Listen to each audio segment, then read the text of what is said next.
사랑하는 아부교회 초등부 친구들 반갑습니다. 우리 친구들 한 주간도 예수님과 함께 기쁘고 행복한 삶을 살았나요? 봄 햇살처럼 따뜻한 그 예수님의 사랑과 예수님의 은혜가 날마다 우리 친구들과 함께 하기를 전도사님이 날마다 기도합니다. 우리 친구들 날마다 하나님의 말씀을 가까이 하고 또 예수님과 함께 동행할 수 있는 그런 믿음의 친구들 모두가 될 수 있기를 예수님의 이름으로 축복합니다. 오늘도 우리 기대하는 마음을 가지고 하나님의 말씀을 함께 나누도록 하겠습니다. 오늘 하나님께서 우리에게 주신 말씀 우리 같이 제목 함께 읽고 함께 나누도록 하겠습니다. 성령님과 함께 복음을 전해요. 오늘 함께 나눌 말씀은 사도행전 8장 4절 말씀입니다. 그 흩어진 사람들이 두루 다니며 복음의 말씀을 전할세. 아멘. 지금으로부터 약 100년 전 우리나라는 일본의 침략을 받았었죠. 자, 그때 이 조선 땅, 이 대한민국 땅에 많은 외국인 선교사님들이 우리나라에 들어오곤 했어요. 그때 우리나라에 복음을 전하러 오신 선교사님 중에 서서평 선교사님이라는 분이 계세요. 이 서서평 선교사님은 1880년에 독일에서 태어나 12살에 미국으로 가서 그곳에서 공부를 하여 간호사가 되었어요. 1912년에 미국에서 선교사로 파송되어 우리나라에 와서 광주 죄중원에서 의료 선교를 시작하셨어요. 이 선교사님은 보리밥에 된장국을 먹고 한복을 입고 다녔으며 이 여성용 고무신이 맞지 않아서 남성용 검정 고무신을 신고 다녔다고 해요. 서서평 선교사님은 먹는 것도 입는 것도 한국식으로 할 만큼 굉장히 우리나라를 사랑하셨어요. 원래 이름은 엘리자베스 요한나 셰핑이지만 한국식 이름으로 서서평으로 불리는 것을 더 좋아하셨다고 해요. 선교사님은 다양한 일로 선교 활동을 하셨어요. 1922년에는 최초의 여자 학교 이일학교를 세웠고 교회도 세웠어요. 수많은 한센병 환자들과 가난한 사람들, 고아들을 위해 평생 자신의 삶을 헌신했어요. 서서평 선교사님은 평생 결혼을 안 하셨지만 딸 13명과 한센병에 걸린 아들 1명을 입양해서 친자녀처럼 길렀다고 해요. 그리고 과부들을 도와주기도 했어요. 자신의 생활비는 최대한 아끼면서 영양실조와 과로로 죽어가는 가난한 사람들, 아픈 사람들을 위해 헌신했어요.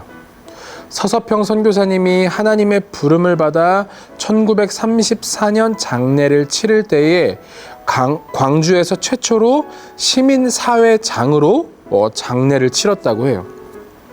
그때 많은 사람들이 어머니, 어머니라고 하며 눈물을 흘렸다고 해요.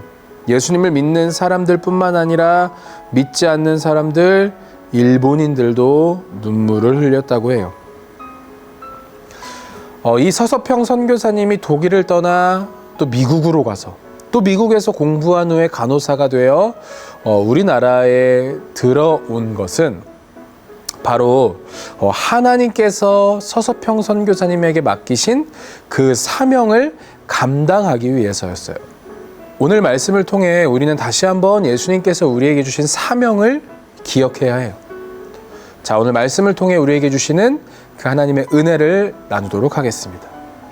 지난주에 우리가 함께 살펴본 것처럼 스데반 선생님은 이 죽음 앞에서도 담대하게 예수님을 전하였죠. 이 스데반이 죽은 이후에 이 예루살렘 교회에는 엄청난 핍박이 있었어요. 예수님을 믿지 않는 사람들이 이 예루살렘 교회를 핍박한 거예요. 그래서 예루살렘 교회 사람들은 이 핍박을 피해 유대와 사마리아 모든 땅 끝으로 흩어지게 되었어요. 살던 곳을 떠나 낯선 곳으로 가야 하는 예루살렘 교회 사람들은 여러 어려움이 있었을 거예요. 그리고 너무 마음도 어려웠겠죠. 그런데 흩어진 사람들은 가는 곳마다 하나님의 복음을 전했어요. 예수님께서 예루살렘과 온 유대와 사마리아와 땅끝까지 이르러 복음을 전하라는 말씀이 점점 이루어져 간 거예요. 자, 그리고 이렇게 흩어져서 복음을 전하는 사람 중에는 빌립이라는 사람이 있었어요. 빌립은 사마리아에 가서 복음을 전했어요. 빌립이 전하는 말씀을 듣고 사람들은 예수님을 믿게 되었죠. 그리고 사람들에게 놀라운 일이 일어났어요. 사람들에게 붙어있던 귀신이 떠나가고 또 그들의 병이 나음을 얻었어요. 빌립을 통해 복음이 전파되는 곳에 하나님의 놀라운 능력이 나타난 거예요. 자, 그러던 어느 날 하나님의 천사는 빌립에게 남쪽으로 향하여 예루살렘에서 가사라는 지역으로 내려가는 길까지 가라고 하셨어요. 하지만 그곳은 사람이 살지 않는 광야와 같은 곳이었어요. 그래도 빌립은 하나님의 말씀에 순종하여 하나님께서 지시하신 곳으로 갔어요. 하나님께서 가라고 하신 그곳에서 과연 빌립에게 어떤 일이 일어났을까요? 광야와 같은 그곳에 가보니 에디오피아 여왕의 신하가 마차를 타고 그곳을 지나가고 있었어요. 성령님은 빌립에게 마차에 가까이 가라고 명령하셨어요. 빌립이 달려서 마차에 가까이 가니 그 신하는 지금 선지자 이사야의 글을 읽고 있었어요. 빌립은 그 사람에게 물었어요. 지금 당신이 읽고 있는 글이 무엇을 설명하고 있는지 알고 있나요? 그 신하는 빌립에게 이렇게 대답했어요. 가르쳐주는 사람이 없으니까 깨달을 수가 없어요. 혹시 이 글을 아신다면 여기 마차에 올라타서 내게 좀 알려주시겠어요? 마차에 올라타라는 그 신하의 말에 빌립은 마차에 올라탔어요. 그리고 빌립은 그 신하가 읽고 있는 이사야서의 말씀이 무엇인지 가르쳐 주었어요. 그 말씀은 이사야 선지자가 예수님께서 사람들을 구원하기 위해 고난당하는 것을 예언한 말씀이었어요.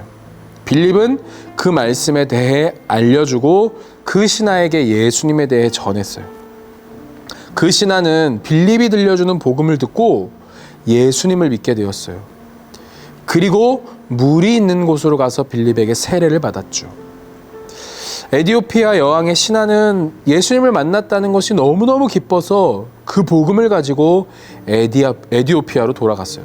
그리고 빌립은 성령님께서 이끄시는 대로 또 다른 곳으로 가서 복음을 전했죠.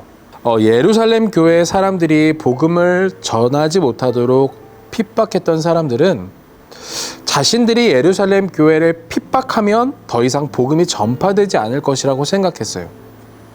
그런데 어떻게 됐죠? 오히려 그 핍박으로 인해 복음이 더 먼 곳까지 전해지게 되었어요. 예루살렘 교회 성도들은 예수님을 믿는다는 것 때문에 핍박을 받게 되었어요. 자, 그런데 그 핍박으로 인해 그들은 자신들이 도망간 곳에서도 담대하게 예수님을 전하고 복음을 전했어요. 그 핍박과 고난이 더 예수님을 많은 곳까지, 먼 곳까지 전하게 한 거예요. 사랑하는 허브교 초등부 친구들, 가끔은 우리가 예수님을 믿는다는 것 때문에 또 복음을 전한다는 것 때문에 핍박과 고난을 당할 때도 있을 거예요. 예수님을 믿는다는 것 때문에 우리가 더 힘든 삶을 살아갈 때도 있겠죠. 그러나 그 핍박과 그 고난이 우리로 하여금 예수님께서 우리에게 주신 그 복음을 전하는 사명을 더 힘을 내서 전할 수 있게 해줄 거예요. 마치 예루살렘 교회의 성도들과 빌립이 그 핍박으로 인해 더 먼 곳까지 예수님을 전했던 것처럼 우리 친구들, 오늘 우리 친구들이 있는 그 자리에서 담대하게 복음을 전하는 친구들이 될 수 있기를 소망해요. 그것은 나의 힘으로 할 수 없어요. 바로 성령님이 주시는 지혜와 힘으로 전할 수 있는 거예요. 오늘 우리 친구들이 있는 그 자리에서 예수님을 전할 수 있는, 복음을 마음껏 전할 수 있는 사랑하는 우리 친구들 모두가 될 수 있기를 예수님의 이름으로 축복합니다. 함께 기도하겠습니다. 사랑하는 하나님 감사합니다.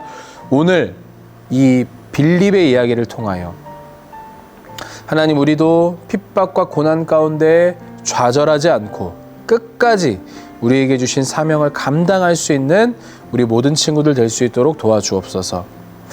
성령님과 함께 복음을 전하며 날마다 예수님께서 우리에게 주신 사명을 기억할 수 있는 우리 모두 되게 하여 주옵소서. 감사드리며 예수님의 이름으로 기도드립니다. 아멘.